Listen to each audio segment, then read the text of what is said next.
Hey there. Let's talk about the basics of the Photoshop workspace and how to find your way around, where to find different palettes and functions, how to use Photoshop to its potential. So if you're looking at the Photoshop workspace, it has a lot in common with the majority of other Adobe programs. You've got your toolbar on the left, you've got your palettes on the right, you have your menu bar and your different options available up at the top. And so things are organized in a similar format. What's important to understand is where everything's located and how you can fix it if something changes or it gets out of place. So the first thing to talk about is what we call a Photoshop workspace. If you look under the window menu, Photoshop has a workspace function. So what that means is it has preferred arrangements of palettes and tools already pre-configured for you. So let's say you're sitting on default, which is essentials. So that's going to be the commonly default setting for the layout of the palettes and tools. But let's say you're working on 3D. You click that and suddenly everything changes. Toolbar changes, palette bar changes. You've got an arrangement optimized for that function. And if you go back to that workspace, you can find one for photography, one for painting. You know, there are a variety of different layouts because Photoshop is used by multiple professionals in multiple different arenas, and so not everybody likes their setup the same. That being said, if you have your own preferred workspace, like you have a particular arrangement of palettes that you like, you can save your workspace and set it up so that it returns to that whenever you select it. I usually spend time doing that, especially when I update to a new Photoshop. I usually spend some time arranging the palettes in the way I prefer them. That can be done pretty easily. Just remember, if you click on a tab, that brings that palette to the front, but you can also drag and then locate that palette so it's open and visible. If you click and hold on one of those tabs, you can drag and drop it into the little palette well. You know, there are a variety of little tricks and tips for moving things around the way you want to arrange them. It's totally customizable, no problem at all. The thing to pay attention to as well is these little buttons. So you have these little arrow buttons that collapse a palette.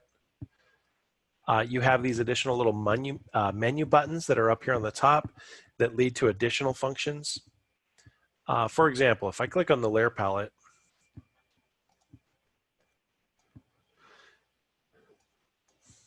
there are a lot of functions under that little drop down on the side where you have a whole bunch of things that you may want to do, whether it's flatten your image or duplicate a layer, add a layer effect.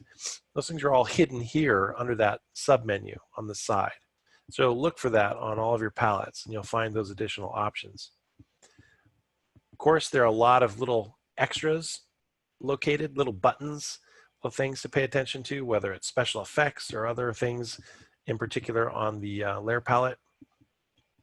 So look for those as well on all of your different palettes. That's where Photoshop can get kind of deep, where you have an option you want to do and it's hidden somewhere on one of those little menus or one of those little icons. So pay attention to the location of those things, and over time you'll become more familiar with them. So I'm going to drag that, drop it up here, and slap it in there. Good. Now, if you're looking for a menu, if you're looking for a palette and you can't find it, go to the window menu. Up there, you're going to find the full list of all the available palettes that Photoshop has installed, and you'll be able to locate the one you're looking for. So if it so happens that you can't find it, just go up here to the window menu and look for it. Also, under the view menu, you've got options for zoom in, zoom out, fit to screen, show rulers, guides, screen mode. So anything that changes the way your image is presented to you or the format and view of the screen is presented to you is found under the view menu. And look for that. There's a 3D menu now because Photoshop includes a lot of 3D content. I'm not going to go over that right now, but know that most of that is housed under that menu. Of course, the ever popular filter menu, where you can find all the preset filters that you can apply to your images for special effects and so on. This is pretty expansive. There's lots of stuff in here that you can find under that filter menu. Select. So this works in conjunction with the selection tools. There'll be another video later on where we talk about making selections, but a lot of those adjustments and features that are applied to selection tools are found under the select menu. Type menu, pretty obvious, working with typography. That's where you're going to find a lot of your type options. Now the layer menu. A lot of the things that you find on the layer palette are also found here under the layer menu, with a few exceptions. If you're working with layer masks, smart object layers, if you're trying to rasterize a layer, merge a layer, flatten a layer, a lot of those things are found here under this menu. I'm not going to go into each one at this time, but that's what it's there for. Really critical menu to be familiar with is image. Under the image menu is where you can find your color modes, so you can modify and change the color scheme for your file, whether it's RGB or grayscale or CMYK. Those things are housed here. There are permanent adjustments that are applied to images here as well. And we'll go over these in a future date. But all of these different image adjustments, very powerful image adjustments that are here and housed under this level, under this menu. There's also some automated features and other different image adjustments here that you can find. But the main one I want to highlight right now is image size and canvas size. Let's go to image and image size. This is where you find out the actual under the hood properties of your image. So here it's telling me its dimension and its resolution, two critical things that you need to know about your images. Things can be adjusted here as needed, but you can evaluate the quality of your image using that image size menu. The next one under the image menu, canvas size. So canvas size is the actual cropped image size that you're using on your file. Image size is basically the resolution and the quality of your image. So they can actually be adjusted independently of each other. And canvas size helps you do some cropping and other adjustments. Image size helps you control the resolution of your image. Then of course we have an edit menu. Under the edit menu you find the typical controls, copy, paste, and all of that. There are some color settings and other things that can be adjusted here. This is also where you're going to find fill, stroke, warp adjustments, things like that. Transform, they're under the edit menu. And last but not least, we've got the file menu where you do all your typical opening, saving, and you know, exporting your images. Okay, toolbar. Let's take a quick look at the toolbar. Over on the side, my toolbar is collapsed into a single column. Under the view menu, you can adjust other things related to the toolbar. But basically, as we're looking at this toolbar, notice how there is a little arrow next to some of these tools. That basically means that there is a submenu of options. So there's usually a default tool that's visible, but you happen to pick one of the sub tools, and that tool becomes the dominant tool in the toolbar. And of course, on the latest edition of Photoshop, you have these little widgets that pop out to tell you what that tool does. So in the beginning, especially new users, it's a good idea to kind of rest your cursor there sometimes, and it reminds you what they are. Some of these things, though, can get annoying, especially for an advanced user, so you can clear those out.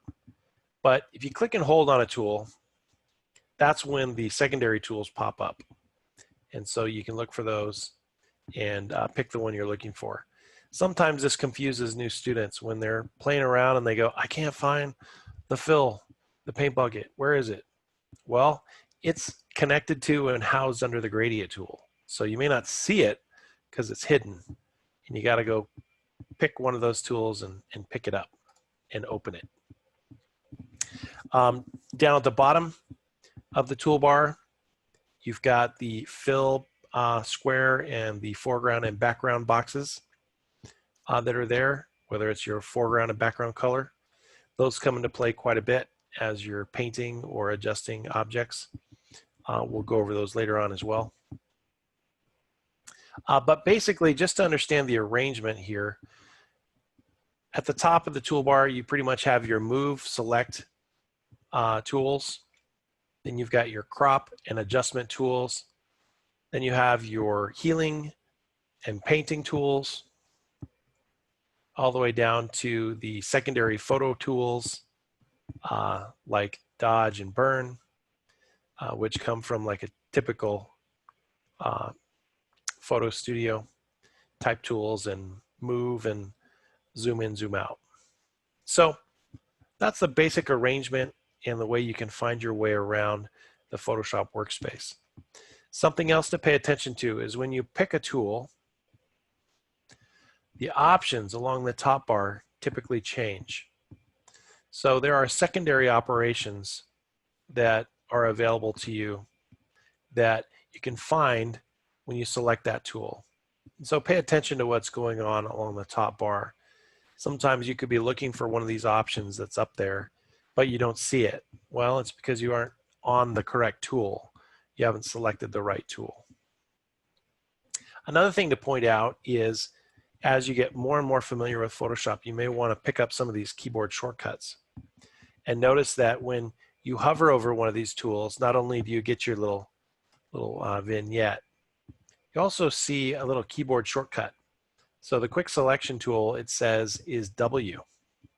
Okay, so if I'm on the move tool, which is V, and then I press W on my keyboard, it switches to that tool, to the dominant tool. And here's a little shortcut. Hold Shift and W. If you do that, it actually selects the next tool inside the submenu. So Shift and W lets you cycle through the tools available in that category. But as you start to memorize the different tools, you get faster and quicker, moving back and forth without having to hunt and peck for those tools with your mouse. You just hit that keyboard shortcut. Bam, you got that tool. And if you need to switch to the secondary one, Shift, and you've got it right there for you. Another thing to point out, which is a little hard to see, probably hard to see on my screen, is look at some of these other visual indications on your file. When you have a file open, it gives you the file name up at the top. It tells you the scale of the image in your window, in your viewfinder. So right now it says it's at 25%. Okay, that means it's 25% of actual size. So depending on the scale of your monitor and your window screen, you know, that's going to change the scale of that picture. Then it tells you what color scheme it's using, what color mode. In this case, it's RGB, 8-bit RGB. Good to know. Down at the bottom, you even see a little readout of the resolution in pixels and also the actual PPI resolution, 72 PPI.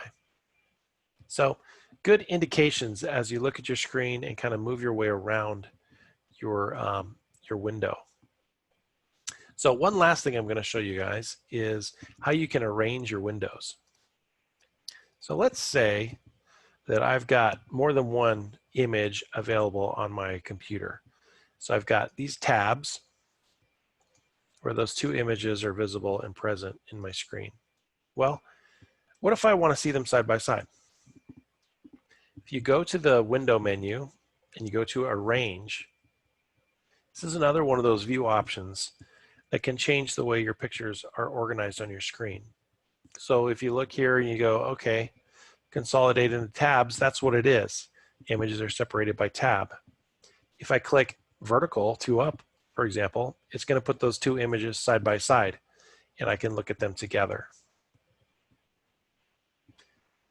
So just remember you've got that arrange option up at the top so that you can cycle through your images and organize the way you're looking at them as you're working on more than one. All right, so hopefully that gives you a nice little introduction in finding your way around the workspace. Just remember, when in doubt, you can always go up and return your workspace to Essentials, and that will restore the Adobe installed default. If you're missing the toolbar or something else you can't see, you can always go here to the window menu and reveal or show the tools. Or if you're looking for a palette, it's going to be listed here under the main list. All right, so hopefully that helps, gives you some information to get yourself started. All right, thanks for listening.